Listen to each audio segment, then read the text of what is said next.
Ovo ovde je televizijski toranj. Ovo su automobili u budućnosti, ovo je jedan helikopter koji prevoze ljude do njihove kuće. Ovo je robot koji pomaže ako se slučajno njegovoj gospodarici ili gospodaru desi neka nesreća. Ovo ovde je jedan satelit. Ovde je drugi satelit koji je već stigao na mesec. Ovo je Sava, ovo je Kalemegdan, a ovo su piste.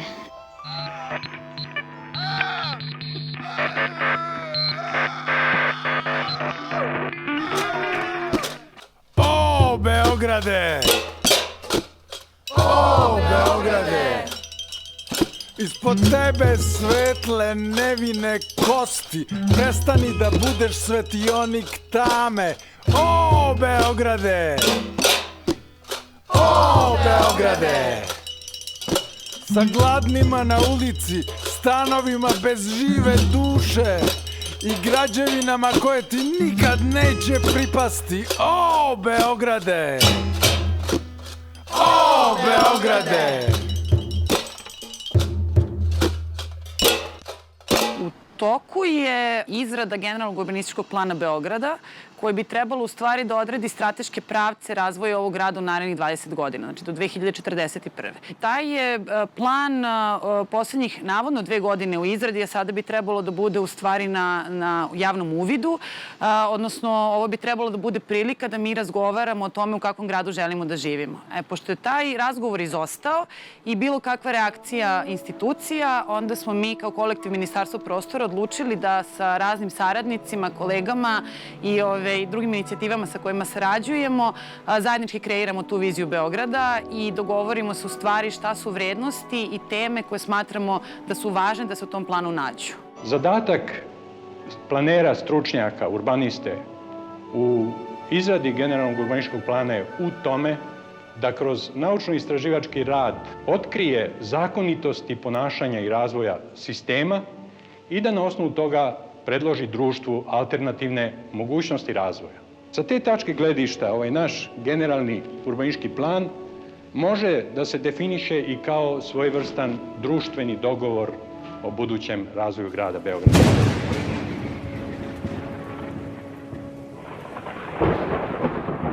Jer mi imamo problem sa zagađenjem vazduha koji nije od juče. On je više decenijski problem. Počinjemo da ga uočavamo od negde 2011. godine. Zašto? Zato što je Evropska unija donirala novac da se instaliraju automatske monitoring stanice od kad možemo da pratimo i vidimo da nešto sa kvalitetom vazduha nije u redu. Grad Beograd ima nešto preko 600.000 domaćinstava, od kojih se gotovo 300.000 greje na individualna ložišta takozvana i većina tih ložišta koristi čvrsta goriva, pre svega ugalj i ogrevno drvo. Beograd je okružen zaista velikim zagađivačima i termoelektrane koje se nalaze u Lazarevcu i Obrenovcu i u Kostolcu koji nije mnogo daleko su zagađivači koji igraju Ligu šampiona. Beograd nema odgovor na to. Zašto nema? Zato što mi nemamo pre svega horizontalno povezivanje različitih politika. U urbanističkom planiranju ne vlada princip integrisanja zaštite životne sredine u sve politike. Nažalost, kada pričamo o klimatskim promjenama, nema optimističkog scenarija. Pitanje je samo obim problema koje nas čeka. Trenutno živimo u procesu da se globalna klima menja. Puno pričamo o tome proteklih godina. Imamo problema, posebno u gradu. Znamo da kad su toplotni talasi da je prilično neprijatno za svakodnevni život. S druge strane, isto imamo ove česte intenzivne padavine, tako su ulice često poplavljene. I sve to što se desilo je u stvari posledica jednog procesa koji traje zadnjih 100 i nešto godina, to je da se naša planeta ugrela za 1 stepen. Tako da 1 stepen zagrejanija planeta u principu donosi više ovih problema, ovog tipa i sličnih problema. I ono što znamo sigurno jeste da će u narednih 30 godina da se ugrejemo za dodatnih 1 stepen, čak i u slučaju najoptimističkih scenarija, odnosno ispunjenja Pariskog sporazuma, međunarodnog dogovora. Tako da ćemo mi u narednih 30 godina da vidimo na neki način dupliranje svega toga što smo imali prethodnih decenija. Gora varijanta od toga jeste da se potencijalno u drugoj polovini ovog veka zagrejemo za još dodatnih recimo 3-4 stepena. U Beogradu pa i u Srbiji u proseku bilo 1 do 2 toplotna talasa godišnje. Danas ih već imamo 3-4 u proseku, znači taj broj se duplirao. 4 stepena povećanje temperature znači da bismo pola godine živeli u toplotnom talasu. Grad Beograd je uradio procenu ranjivosti na klimatske promene i ono što je utvrđeno kao najveći rizik po Grad Beograd jeste povećanje dužine trajanja i učestalosti toplotnih talasa, hladnih talasa, kao i promena režima padavina. Infrastruktura je neodgovarajuća novim klimatskim uslovima, čak ni ovim trenutnim nije odgovarajuća, a posebno neće biti tim klimatskim uslovima u budućnosti. To je otprilike kao neka velika zver koja nas vreba i mi se pravimo da ona ne postoji i onda u jednom trenutku nas ona samo pojede na spavanju. Građani Beograda ne smeju se osjećati prisiljenim da žive u gradu, niti život u gradu treba da predstavlja tegobu za njih. Građani Beograda ne smeju da planiraju i misle kako da pobegnu iz svog grada. Da bi Beograd mogao da ima skladan razvoj, kako stanovništva, tako i svih struktura u gradu, mora pre svega da zaštiti i unapredi svoju životnu sredinu.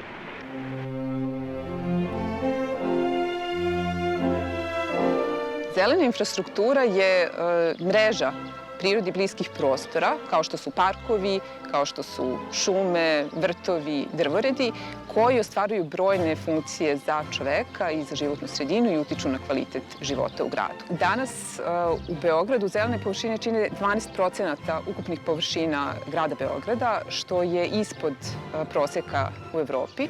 Međutim, nije samo ukupna površina zelenih prostora problem, mnogo je bitnije u stvari raspoređenost zelenih prostora po gradu i njihova dostupnost građanima. Beograd trenutno prilikom svog razvoja ne uzima u obzir klimatsku infrastrukturu grada Beograda, kako je i Veliko ratno ostrvo koje sada iza nas trenutno vidimo, kako je Park prijateljstva, kakav je Košutnjak, kako je Beljarica, Makiš i sve druge zelene površine, odnosno prostori koji vrše važne ekosistemske usluge za grad Beograd. Te površine pre svega zadržavaju višak vode, povećavaju vlažnost vazduha, smanjuju temperature. Mi vidimo da se i dalje radi na tom intenzivnom betoniranju koje povećava problem, zato što su veće površine betonirane, sve manja šansa da veća količina kiše bude upijena od zemljišta. Površine koje su pod čelikom, staklom, asfaltom, one reflektuju svetlost, doprinose zagrevanju. Imamo veliki problem sa toplotnim ostrvima u Beogradu. Znači, to su prostori u gradu gde je temperatura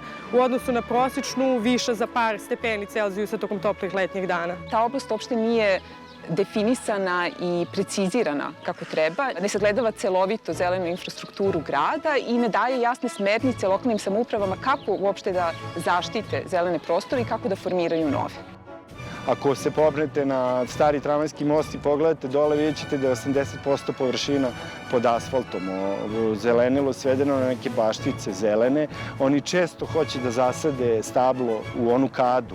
To je stablo koje oni moraju da menjaju. Znači, prosto ne služi biodiverzitetu, služi novom izvlačenju nekog i nečeg kapitala. To uopšte nije zeleni grad. Prethodni urbanistički plan je zelene površine posmatrao kao zelenu klimatsku infrastrukturu grada koja treba da se čuva, koja je opšte dobro i tako dalje. Međutim, mi vidimo da u realnosti to nije tako, da se zelene površine uništavaju, da se pretvaraju u građevinsko zemljište i da prosto građani su prinuđeni da brane svaki ćošak, svaki parkić, svako drvo, malte ne. O, Beograde! Upao si u duboku senku! Gasna komoro i drvosečo, mokriš u vodu koju piješ. O, Beograde! O, Beograde! Stanovanje kao urbanistička tema je u poslednjih nekoliko decenija prilično zanemareno i zanemarivano onako sistemski. Susrećemo se sa jednom vrstom preplaniranosti stanovanja. Znači, obrađujući adekvatne lokacije za stanogradnju, mi smo se nekako zaleteli i preplanirali grad. Prema nekim okvirnim proračunima imamo isplaniranih za još 1 milion ili 2 stanovnika Beograda. Demografske studije govore da se u narednih 20 godina broj stanovnika Beograda neće značajnije menjati. Osnovni problem stanovanja danas je da nekih 70% stanovništva Beograda u stvari bi trebalo da potpadne pod kategoriju nekog podržanog stanovanja ili neke podrške stanovanja. Imamo jako mali procenat stanovanja koje u stvari nude institucije oko ili čak u Beogradu ispod 1% socijalnog stanovanja. Mi imamo problem sa tim što stanovanje uzima lokacije od drugih delatnosti. Ono u stvari jede gradske sadržaje iz grada. Mi stalno imamo pretnju da se stanovanje proširi na šumu, to smo prošle godine zabeležili sa temom Avala filma, odnosno Košutnjaka. Da se proširi na zelene infrastrukturne i tako dalje površine kao što je, na primer, Makiš. Da se proširi tamo gde ne bi smelo da se gradi zbog kvaliteta samog stanovanja i zbog elementarne bezbednosti, na primer ispod dalekovoda. Po podacima koje smo dobili, samo 5% stanovništva Srbije danas kupuje nekretnine. I to je zastrašujući podatak. Vidimo da se jako puno gradi, u stvari samo 5% stanovništva to kupuje. 75%, 80% ljudi kupuje, tih koji kupuju za keš. Mislim da ćemo sve više napuštati ili u potpunosti napuštati takozvanu proizvodnju stanova za tržište i okrenuti se društveno usmerenoj stambenoj izgradnji. Da mi u stvari pravog tržišta stanova nemamo i da se najveći deo sredstava za stambenu izgradnju dobija iz društvenih fondova na osnovu izdvojenih doprinosa. Prema tome, sa tom činjenicom se mora buduće.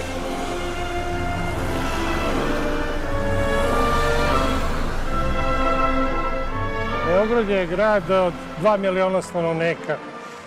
Svakog dana se obavi negde 4 miliona putovanja otprilike. Pola tih putovanja obavi javnim gradskim prevozom.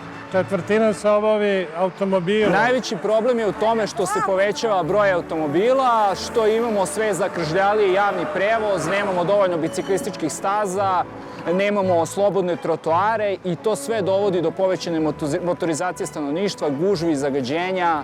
Mi smo recimo u Centru za planiranje urbanog razvoja radili jedno istraživanje o buci u Beogradu. U čitavom gradu su zabeleženo samo 2 mesta gde buka nije bila danju iznad dozvoljene mere. Ljudi imaju sve više automobila, zbog tih više automobila gradimo nove puteve, nove mostove i to je jedan krug koji se stalno širi, jedna spirala koja se okreće. Ukoliko ne bismo imali nikakve akcije, znači u sledećih 10-20 godina, očekivati je da bi bilo 40% kretanja putničkim automobila. Ne bi nam bili dovoljni ovi mostovi koje smo izgradili, neće nam biti dovoljni ni ti budući tuneli, bulevar koji se isto planiraju. Stopa porasta stepena motorizacije i stanovnika u Beogradu tako su veliki da će samo uz ogromne napore gradske investicije moći da prate narastajuće potrebe. U protivnom, mi planeri predviđamo taj saobraćajni krah koji će se, pored ostalog, manifestovati i permanentnim zagušenjima od po više časova na glavnim gradskim saobraćajnicama i terminalima još pre 1980. godine.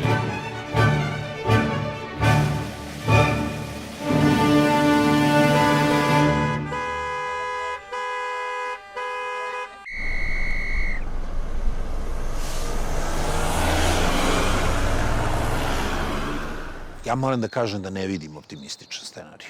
Ja mislim da će za 20 godina ljudi otići odavde ako se nastavi u ovom pravcu. Ja ne želim u ovakvom gradu da živim. Ja želim da mi naprave grad po meri 3. decenije 21. veka. Samo Niče u vidu ogromnih kula i sličnog je nekako rastužuje me. Gradi ko gde šta stigne ako ima novac, ne postavlja se previše pitanja oko toga kako će i gde će nas odvesti takva gradnja. To znači da ćemo imati još veće raslojavanje, više bogatih i mnogo više siromašnih i gde taj rascep između njih u stvari postaje nespojiv.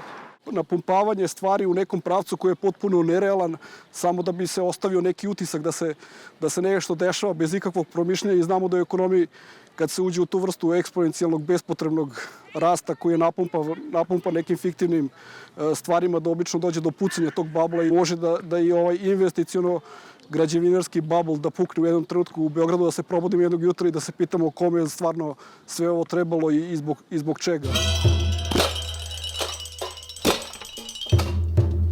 Kada idioti zabrljaju, tada je već kasno. Brljotina nikad nije stvar trenutka. Brljotina nikad nije stvar trenutka. Investitorski urbanizam je kada je ceo grad podređen interesima privatnog kapitala. Dakle, kada investitor ili grupa investitora ima najveću moć nad razvojem grada. I to je ono što mi gledamo svaki dan u ovom gradu. To je ono sve što se vidi iza mene, ovi neboderi, ove sve parcele koje su popunjene, ova užasna gustina naseljenosti u svim centralnim i širim gradskim zonama. I ono što u stvari postaje dominantna planska paradigma. Dok se sud ne umeša u proces planiranja i urbanizacije Beograda, mi nećemo rešiti problem. Korupcija i netransparentnost u donošenju odluka zapravo osnovni uzrok toga što grad Beograd danas nije grad zdravih ljudi. Sve te povlastice koje se daju privatnim investitorima i tekako utiču na to koliko grad može da diše, odnosno koliko on može da se prilagodi nekim mikropromenama klime. Alternativa investitorskom urbanizmu jeste dogovor šta je opšti, odnosno javni interes i šta je ono što su prioriteti za kvalitetan i zdrav život u gradu. A onda se dogovaramo oko toga kako se kapital unosi u sve to i na koji način investicije diktiraju i da li uopšte mogu da diktiraju razvoj grada. Ako pričamo o generalnom urbanističkom planu, taj plan treba da opravda sebe i u odnosu na buduću klimu, a ne samo na trenutnu klimu. To bi značilo da svaka zgrada nova koja se pravi, svaki infrastrukturni objekat koji od da kažem, nekog šireg značaja, recimo kanalizacija za odvod kišnice i tako dalje, treba da se projektuju i dimenzionišu na promene koje su se već desile i kojima svedočimo i promene koje će se sigurno desiti u narednih 20-30 godina. Potrebno je da Beograd predvidi jedan veliki program obnove stambenog fonda kako bi se zapravo smanjila potrošnja energije i samim tim se smanjilo zagađenje vazduha.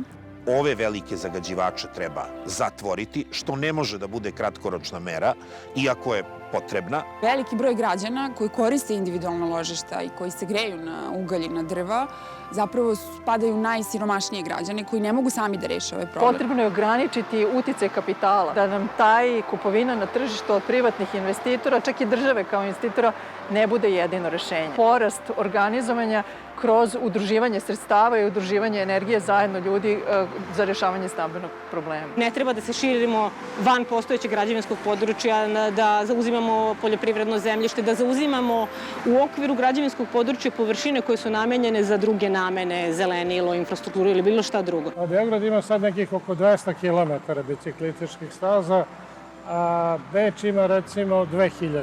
Javni prevoz mora da se posmatra tako da on dugoročno rešava gužve u gradu i on prosto mora da bude subvencionisan. Destimulacija vožnje automobila tako što će se smanjivati broj parking mesta, što će se ti asfalti pretvarati u travu. Naprimjer, kad se donosi odluka da li će se raditi urbanizacija Makiša ili ne, da se ekonomska vrednost ekosistemskih usluga koje to područje sada vrši uzme u obzir i da se odmeri sa onim ekonomskim vrednostima koje će doneti urbanizacija, da se na taj način donose odluke.